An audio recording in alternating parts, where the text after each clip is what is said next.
Hi, in this video I'm going to show you how to print out Hello World in machine language on the Commodore 128. He gets not enough screen time as far as I'm concerned, and most of the machine language tutorials are usually geared for the Commodore 64 with Supermon or something else, but I haven't seen much of material that addresses how to do machine language on the Commodore 128 with a built-in machine language monitor. And to do that, I'm going to use my real-life Commodore 128. So no emulator today. This is going to be, here it is. This is my actual 128 flat version, door stopper version.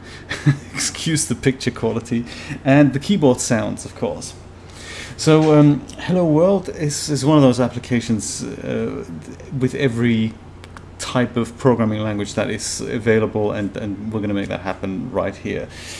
So one of the key ingredients is actually going to start in, well, let me show you this in the monitor. There is a way to display just the contents of the memory in a monitor, and that you get that by typing M and then perhaps OCOO. If we do that, then we see this is what's currently in memory, which is kind of, you know, not a lot, more or less nothing. This is what happens when the Commodore 128 gets switched on. This is what the memory looks like. This is not what the emulator memory looks like, by the way. It usually has just a bunch of zeros in there. And you'd imagine I could go ahead and type some ASCII characters in here, but that sadly isn't going to work. So if I wanted to do that, I have to look up in a table what the ASCII value of my characters is, and then hack in the ASCII code here in these cells in memory. So I believe, is it 4C? I believe that's the L. Yes, it is. So if I knew all the other characters, I would just, you know, type them in, but I don't. So I can employ a little basic routine to make that happen. So in essence, we're going to start by typing the letter A in the monitor, followed by the address that we'd like to assemble the machine language code at. So in my case, that's OBOO. And then we're going to just start giving it the first command. So in my case, that'll be load the X register with a value of 0. And then you can see that the machine language monitor here transfers this mnemonic into the opcode and the operand here. That's very important. So this is the actual machine code in hex. Hex isn't even what the computer understands. He only understands binary. So he would see something very different than what we see. Hex is literally just for our benefit here. And so this is the mnemonic, this is the operand in kind of a human readable format, and this is what it is being translated into, as in assembled into. So let's just finish off this code, and then we're going to hack the characters into the cells as they need to be. So we're going to start by loading the X register with 0. Then we're going to pick the first character, which is going to be in here at a later stage. Once we're doing that, that would be OCOO. In our case, load the accumulator with whatever's in OCOO plus whatever is in the X register. So this type of addressing means that don't look in this memory cell. It means look in this memory cell plus this value. So the first time X is going to be 0, so it'll be OCOO. The next time we're going to increment X, then it's going to be 1, so then he's going to have a look in OCO1, then in OCO2, and so forth until we're done with all the characters. So now that we have grabbed the character from this location here, we're going to go and print it out, and we're going to use machine language, well, a kernel routine for that, which is the character out routine, which is at FFD2. So we're going to jump there, that's going to print it out for us, and we're going to come back here, we're going to increment the X value, then we're going to compare the X value to however many letters we need. So that's hello space world exclamation mark, and then we probably want a character return at the beginning and at the end. So let's say let's call it 15 characters. So 15 in hex is OE, so hash OE. And if that is not the case, branch if not equal, we're going to go back to this area here, OBO2, and then keep repeating it until we're done, in which case we're going to go and return to basic. Okay, see if that makes sense here. Load the X register, load the accumulator with whatever is in here, plus X register, print out the character, increment the X register, compare to however many characters we've printed out, branch back to here if it's not that value, and if it is, we're just going to carry on and we go back to basic. Great. Speaking of basic, let's go there and let's write a little basic program that will hack those characters here into the memory for us, because we could just poke those values and that is much easier than hacking them in manually. So let's do that. Let's just start in line 40 with a string which will be a string, and that'll be hello world exclamation mark plus chr plus chr string character string 13, which is the character return. So in line 50 we're going to set up a for loop. So for I equals 1 to the length of a string, and then in line 60 comes kind of the magic, well, part of the magic. First we're going to iterate through this whole string and grab out each single character here. So we're going to call that bstring. Bstring equals midstring of a string comma I comma 1, and that'll iterate through that whole string character by character. And now that we have that character, we can poke it into memory at that location. And because I'm only human and I can't really translate hex figures into decimal figures very well, I can ask my trusty old Commodore 128 to do that for me on the fly. So here we can say poke the decimal value of any hex value that I give it. In my case it's OCOO plus I comma whatever ASCII value bstring has. So this is a bit of a complex line. So poke means take a memory address and put a value into it. So the memory address here is whatever decimal value OCOO is plus I. So it'll actually not start at OCOO, it'll start at OCO1, but that's cool. We're going to fix that inside the monitor.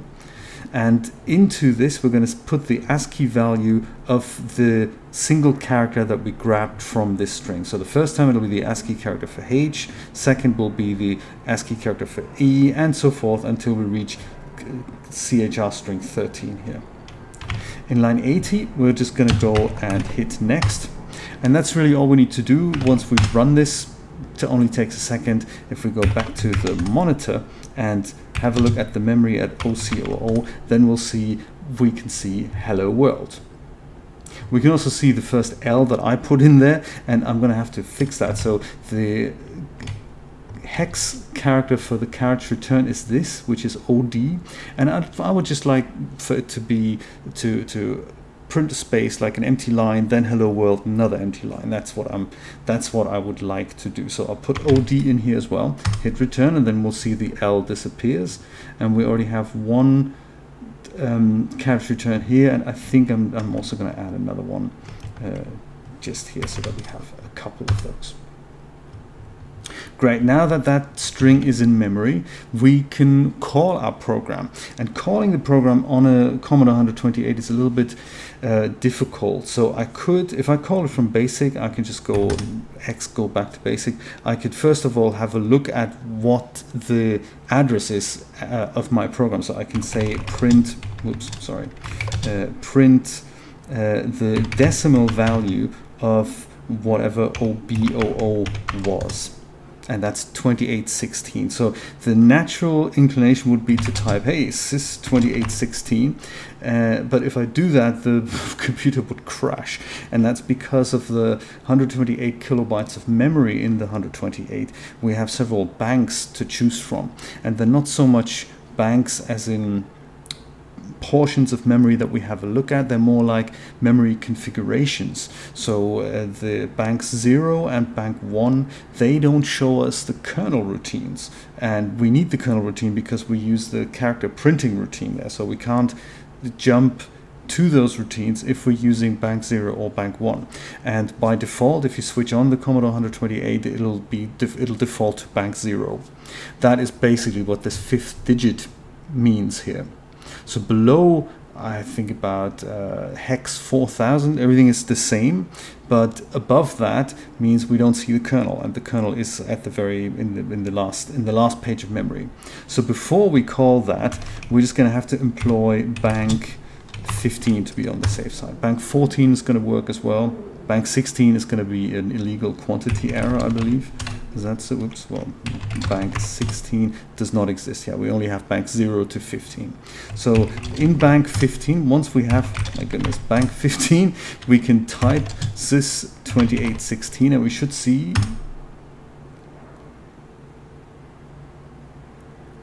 Well, it does write hello world.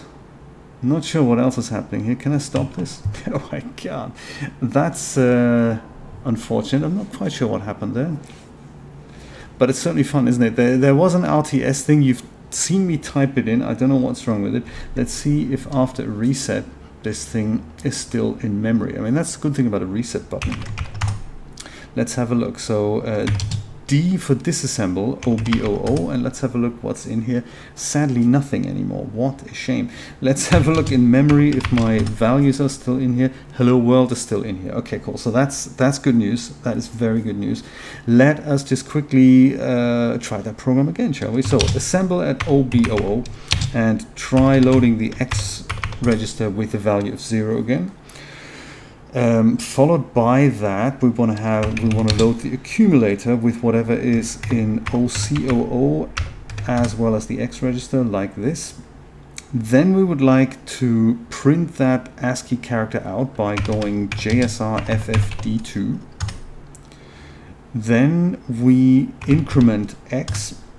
Then we're going to have a look at compare CPX, compare the X register with however many values I said, OE, didn't I? Yeah, okay, OE, let's do that. Branch, if that's not equal, back to OBO2, and other than that, RT freaking S, there we go. That should bring us back to basic.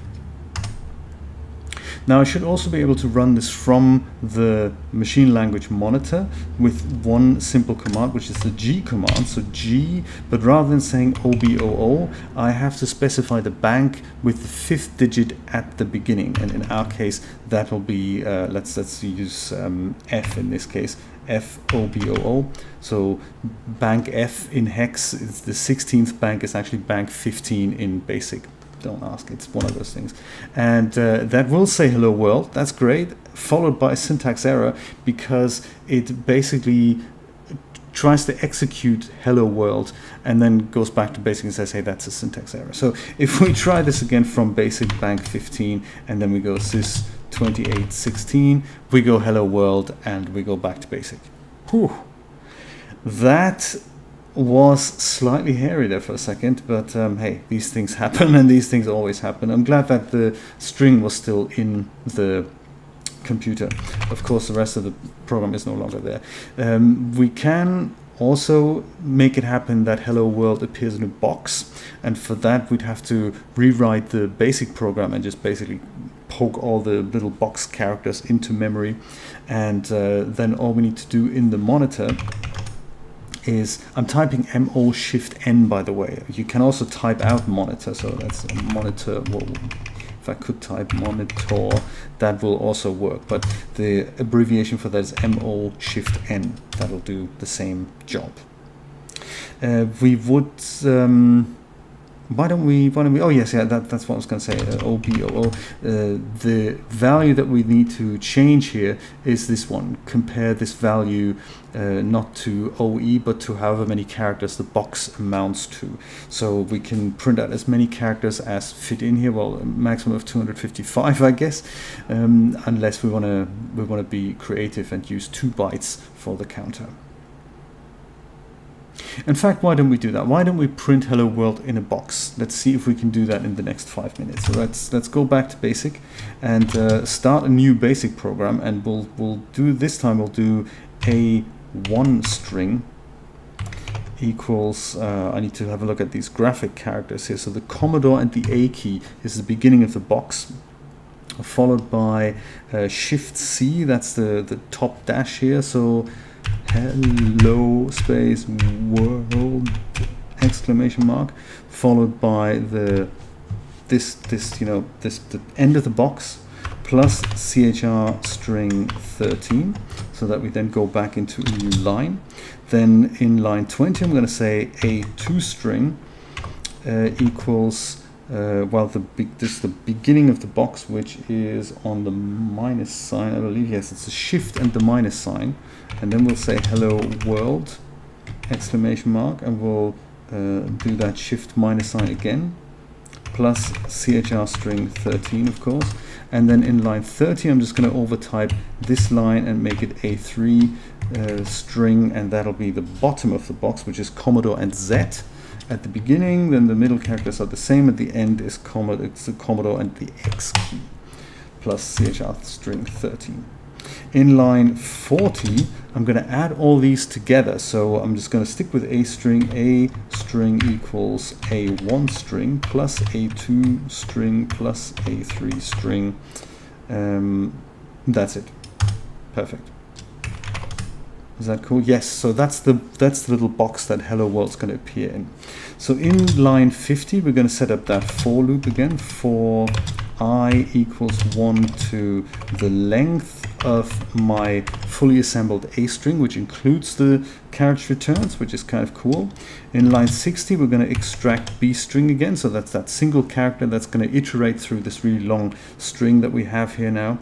So B string equals mid string of A string comma I comma 1.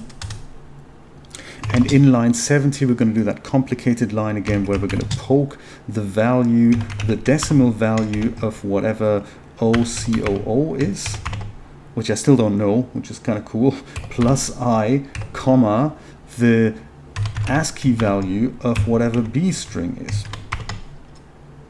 There. In line 80 we go for next, and we run this, and it'll take just a little bit longer than the first time because we have a lot of characters to assemble and to extract and to poke into memory.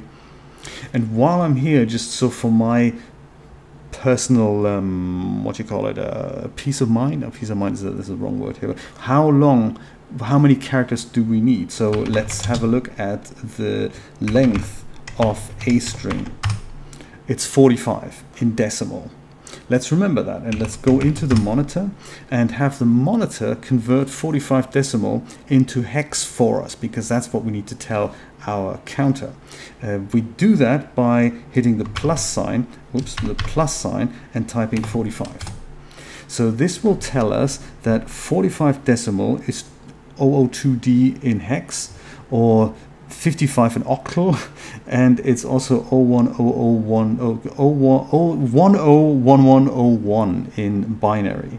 This is what the computer understands. He doesn't understand really anything else. In technical terms, it just means these are the lines that would be set to high, the ones are the lines that are set to high, the zeros are the lines that are set to low voltage. And that is how anything really happens on the board. Some voltage is high, some voltage is low, and the rest is just, you know, stacking a lot of them into this massive grid until, you know, your brain blows up. Anyway, if you want to convert other numbers, you could type the respective prefix in front of them. So if I wanted to know what 2D is in decimal, I could just type string 2D, and then the same thing would happen. It would tell me it's plus 45 in decimal.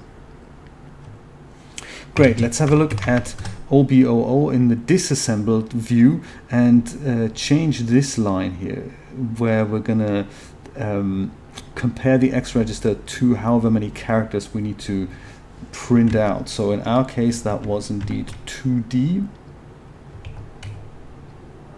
Well, let's make it 2E. Actually, let's print one extra. And you can just overtype that in MOCOO. Let's just have a look what that looks like here. Perfect. It starts with the carriage return OD, that's up here. Then these are all the ASCII characters for the box and for hello world. And it stops with one carriage return, but I'm going to add another one here just because, you know, I'm one of those neat freaks that you don't want to socialize with, basically. And once we've done that, we're going to go back to basic, call this thing from basic again, go with bank 15 and go sys, do we remember this? 2816, I believe. Hello world in a box. Woo, woo, woo. This is awesome. Let me show you one other thing quickly before I leave you alone. In the disassemble view, OBOO, we can replace the last statement, RTS, which means return from subroutine, with a break statement. And if we do that, then we can actually call it from the monitor here, and it won't cause a syntax error. So let's try this. GFOBOO, oops, OBOO. And there's hello world in a box, and we go straight back to the monitor. So every time you enter a break command, it'll go back to the monitor, and an RTS would usually return you back to basic, at least on the Commodore 128. That was it for today. I hope you found this entertaining and helpful. If you liked this video, of course, share it with friends, family, and total strangers. Tell everybody, hey, Jay can write hello world in a box in machine language, and now you can do that too. And if you want to subscribe to my channel, that would greatly help me out. Also consider supporting me on Patreon and enjoy the benefits of a mention in the end credits. It'll be one of those perks that you're not going to want to miss. I will bid you adieu for now, and I will see you next time. Take care. Bye-bye. Happy hacking.